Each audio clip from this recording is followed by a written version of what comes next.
nice to see the picture on camera. The first reaction I had was a great surprise, really. I had to ask them to repeat what they had just said, so I could properly make sure I could hear it.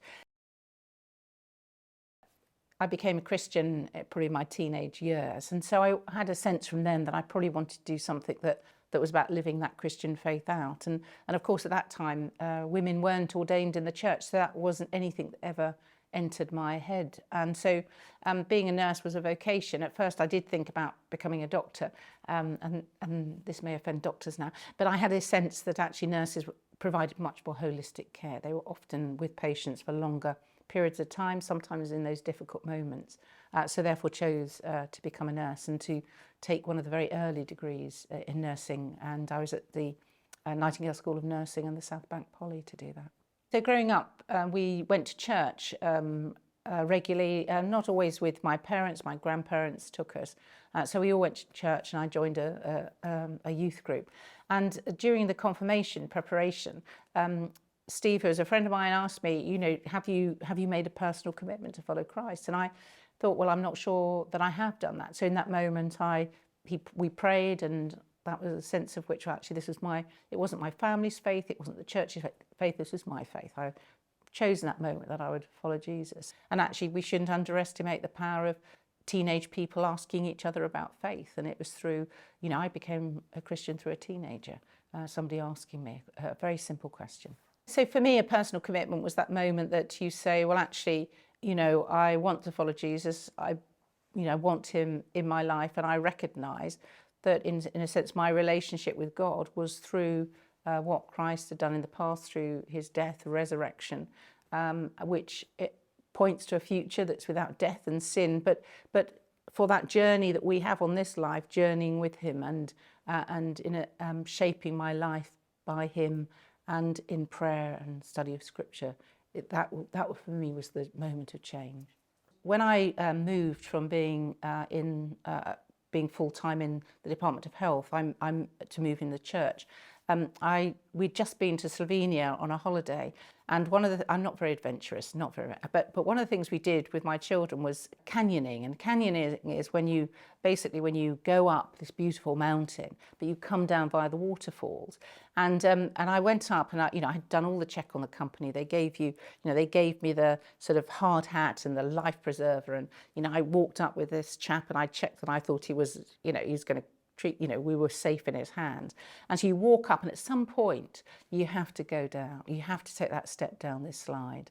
And for me, in a sense, I did all the head stuff. I did all of that. But at some point, I think as a Christian, you have to take that step off and put your faith in Jesus Christ. And so you step off and go down what is like a huge water flume. And the truth is, for me, in a sense, my Christian life is a bit like that. There's those moments that are great and exhilarating, but with canyoning, you then drop off into this pool of water, and at some moment you feel like you could be drowning. And actually that's a bit what faith is like. There are moments where you think, oh my goodness, but because you've taken that step of belief, because you've put your faith in God, you pop up and you're all right, and it's okay.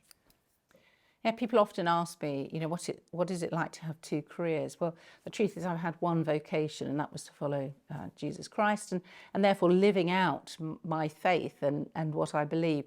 I did initially in nursing. It was about, so in a sense, it was that sense of, you can be the hands of Christ to people by that caring. And I think for me, nursing was about being able to offer compassion and care to people. Meeting people who aren't always in the place that they want to be in their lives. And so how do you offer compassion? How do you reassure? How do you give clear information? So in a sense, they can manage whatever else is going on. And so for me, it was a huge privilege being a nurse, because you meet all sorts of different places. You're with people in very difficult moments. And so in a sense for me, that was, it was living out my faith, but it was also something that was about compassion. I'm the bishop I am because I was a nurse, and therefore I'm going to be the Archbishop that I am because I was a nurse. And for me, the real gifts that has given me, one is this ability to be with people and to listen to them and to talk to them and to be in those places that are often quite difficult. And that for me has been a real gift. And therefore I carry that forward and that compassion forward. But then as I travelled slightly more into other more senior roles, latterly being the government's Chief Nursing Officer for England, that was a really good opportunity, one, to work out how you live out your Christian faith. So a lot of my theology I did there. How do you live out a Christian in what is a very very fast-moving environment, often political around the edges. So you work out what does it look like to be a Christian in those moments. But also, the Department of Health and the NHS is a pretty complex organisation. I didn't manage 420,000 nurses. I led them, I oversaw them. So that sort of skill of overseeing complexity was something that I could take into being a bishop. And so for me, that is, those are some of the things that I really feel that I can bring into the role as a bishop and then as an archbishop. And right the way through from the very beginning, that I've always worked with other people. I've always worked with teams. I know no other way of doing it. And therefore, as an archbishop, my ministry is always shared. And therefore, bringing that ability to create teams and healthy environments. There's a wonderful African proverb that said, if you want to go fast, you go alone, but if you want to go far, you go together. And so, that ability to work with teams and to go far together is something that has completely shaped me. When I began the process that, the church works out whether you should go and train to be a priest, it had always been my intention to going full-time into training and into full-time to be a priest.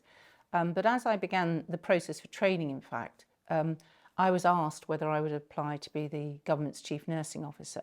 So in a sense, that became a moment where, again, of saying, is this something that that God wants me to do? Is it something that I've got the skills and the experience to do? And so therefore, I was training part-time anyway, but it then became apparent as I became the government's Chief Nursing Officer, I would become a self-supporting minister. It wouldn't be my full-time ministry.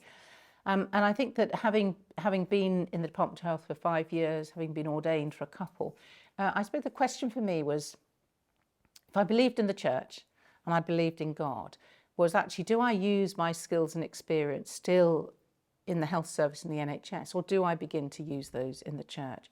And so for me, that became a stronger desire that I would use my skills, my gifting, the things that God had given me full-time in the church. And therefore, to say, that probably was the hardest decision that I've made in my life, because my whole experience was changing. And but I did, I said, okay, that's what I'll do. I'll make that move into the church.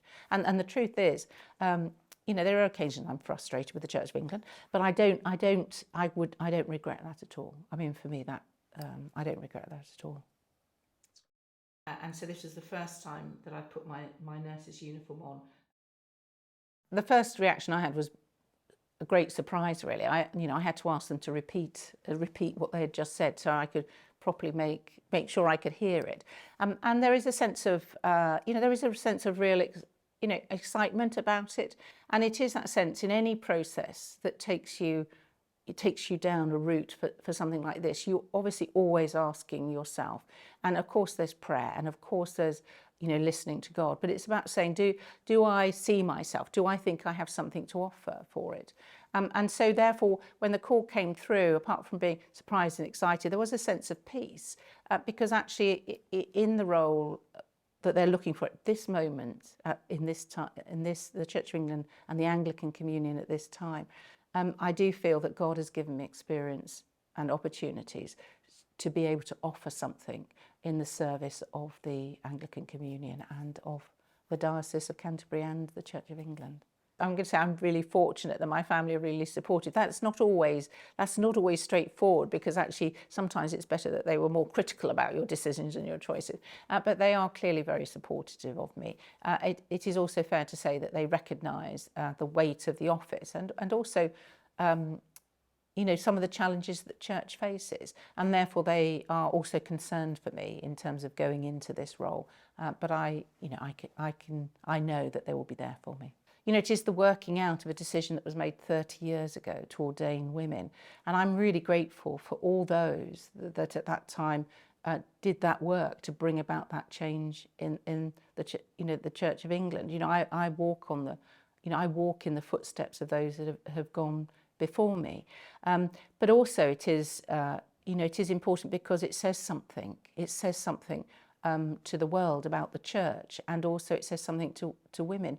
I often, at the moment of the Bishop of London, will go into a classroom in which have men and women students in there, and what I watch is when I talk about what I'm doing and where I am, people will sit up and listen, and what it does is, they don't want to become the Bishop of London or the Archbishop of Canterbury, or they might, but I don't think they do. But for a lot of people, they say, well, I see somebody like me. And therefore it enables them to think, well, actually, maybe I can imagine. I can imagine that my dreams, could be possible. And it would be, it's interesting to think back to my 16-year-old self that at the time didn't consider ministry because the women were not being ordained, and how much that world's changed, and that possibility to do it. It is still the case that there are those that will have an understanding of Scripture and their faith, which therefore for them women can't be ordained. And that is the settled position of the Church of England. There are less and less provinces in the Anglican Communion that would hold that position, but there still are some.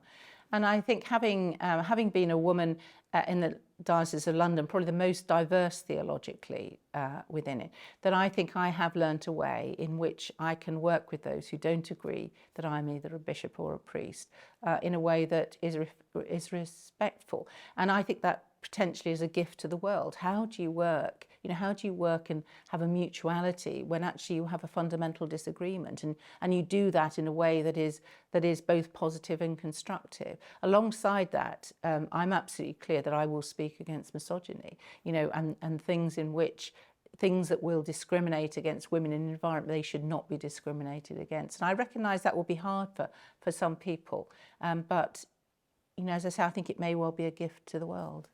As a Christian, in terms of modelling what we do on Christ, Christ clearly sat alongside people, along the vulnerable and those that are sometimes voiceless. And there is this, one of our motivations is to give voice to the voiceless, but sometimes actually you need to be giving them the voice. Not least, there's something about empowering others in there. So there is something about we always have to hold our power carefully. And whilst it's absolutely right to use our agency at times, sometimes the agency is not to speak up on behalf of others, it's to enable them to have their voice and to then bring people into that environment where they can speak and people can hear from them directly. And of course, that's the basis of a lot of our, community empowering organisations, of which the church works often hand in hand with.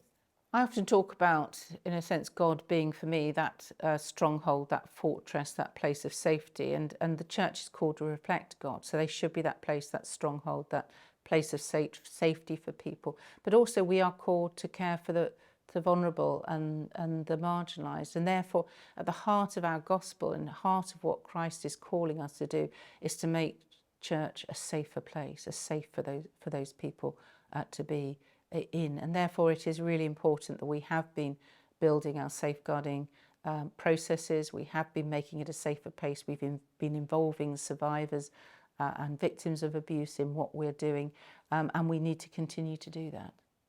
Well, one of the real joys of the Anglican Communion is that there are churches in all sorts of communities, and the Anglican Communion, we're a family.